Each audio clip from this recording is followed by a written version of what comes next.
नमस्कार दोस्तों, आज हम आपको सुनाने वाले हैं सर्वपितृ मोक्ष अमावस्या से जुड़ी कथा। श्राद्ध पक्ष में सर्वपितृ अमावस्या का बहुत अधिक महत्व है। यह पितरों को विदा करने की अंतिम तिथि है। अगर कोई श्राद्ध तिथि में किसी कारण से श्राद्ध न कर पाया हो या फिर श्राद्ध की तिथि मालूम न हो तो सर्वपितृ श्राद्ध अमावस्या पर श्राद्ध किया जा सकता है। अमावस्या तिथि मनुष्य की जन्म कुंडली में बने हुए पितृदोष मातृदोष से मुक्ति दिलाने के साथ साथ तर्पण पिंडदान एवं श्राद्ध के लिए अक्षय फलदायी मानी जाती है। शास्त्रों में इस तिथि को सर्वपितृ श्राद्ध तिथि भी माना जाता है। इसके पीछे एक महत्वपूर्ण घटना है, पितृ अमावस्या से जुड़ी कथा।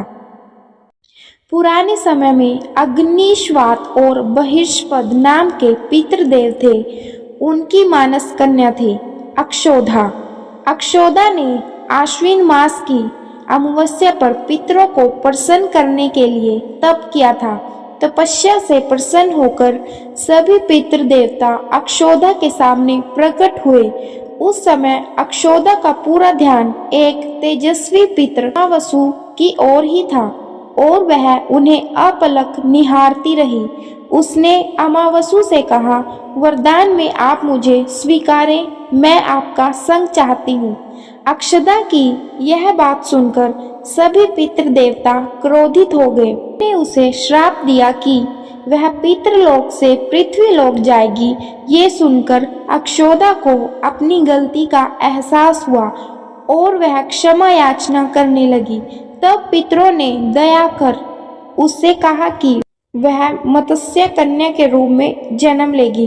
भगवान ब्रह्म के वंशज महर्षि पाराशर उस मत्स्य कन्या को पति रूप में मिलेंगे और उसके गर्भ से भगवान वेदव्यास जन्म लेंगे।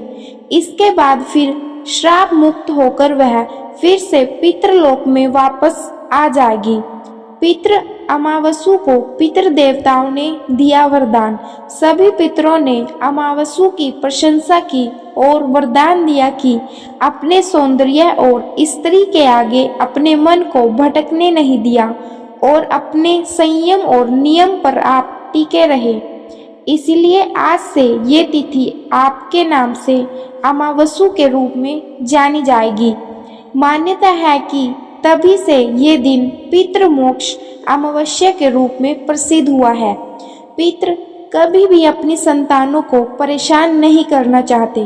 वे बहुत दयालु होते हैं, लेकिन संतानों की उपेक्षा से दुखी हो जाते हैं, क्योंकि संतान के द्वारा श्राद्ध कर्म और पिंडदान आदि करने पर उन्हें तृप्ति मिलती है और वे अपनी संतानों को धन धान्य और खुश रहने का आशीर्वाद देते हैं। पितृ ये नहीं चाहते कि उनकी संतानें उनको तृप्त करने के लिए बहुत कुछ करें। वे श्रद्धा भाव से किए गए श्राद्ध से खुशी हो जाते हैं। कहा भी गया है कि श्रद्धा के बिना श्राद्ध अधूरा होता है। इसी से जुड़ी है श्राद्ध पक्ष की एक और पौराणिक कथा। पौराणिक कथा के अनुसार जोगे और भोगे नाम के दो भाई थे। दोनों अलग अलग घरों में रहा करते थे। जोगे के पास धन की कोई कमी न थी, लेकिन भोगे एक निर्धन व्यक्ति था। दोनों भाई एक दूसरे से बहुत प्रेम करते थे, लेकिन जोगे की पत्नी को धन का अभिमान था। वही भोगे की पत्नी सुशील और शांत स्वभाव की थी। जब पितृपक्ष आने पर जोगे की पत्नी ने उससे पितरों का श्राद्ध करने के लिए कहा तो जोगे इसे व्यर्थ का कार्य समझकर टालने की कोशिश की, लेकिन जोगे की पत्नी केवल अपनी शान दिखाने के लिए श्राद्ध का कार्यक्रम रखना चाहती थी, ताकि वह अपने मायके पक्ष के लोगों को बुलाकर दावत कर सके।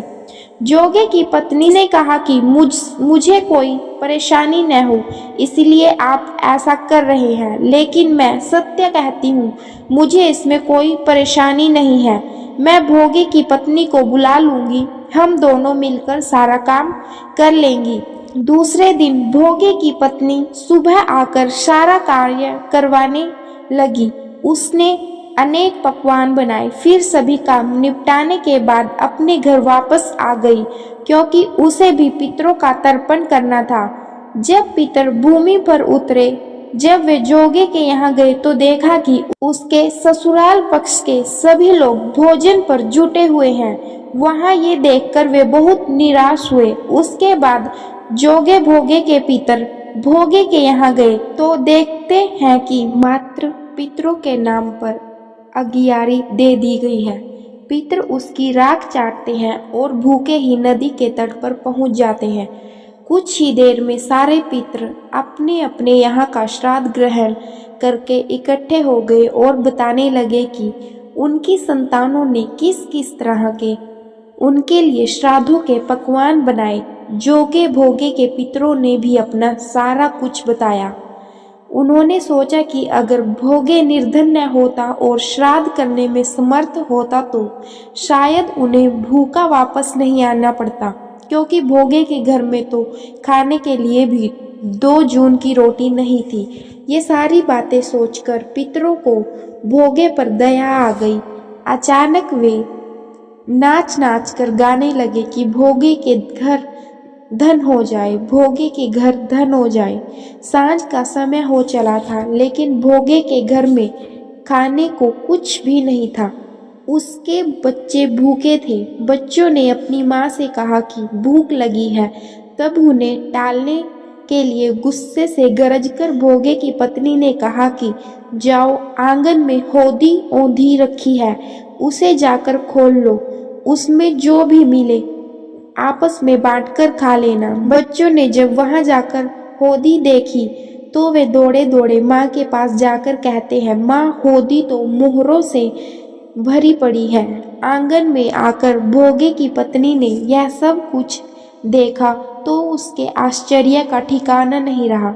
इस तरह पितरों के आशीर्वाद से भोगे भी धन धान्य से परिपूर्ण हो जाता है, लेकिन इस बात का बिल्कुल अहंकार नहीं करता है। और अगले बरस पूरी श्रद्धा के साथ भोगे एवं उसकी पत्नी अपने पितरों का श्राद्ध करते हैं। भोगे की पत्नी पितरों के लिए 56 प्रकार के व्यंजन तैयार करती है। वे दोनों ब्राह्मणों को भोजन कराते हैं और अपने जेठ जेठानी को बुलाकर सम्मान के साथ उन्हें सोने और चांदी के बर्तनों में भोजन कराते हैं। इससे उनके पितृ बहुत प्रसन्न होते हैं। यदि वीडियो अच्छी लगी है तो वीडियो को लाइक और चैनल को सब्सक्राइब करें। धन्यवाद।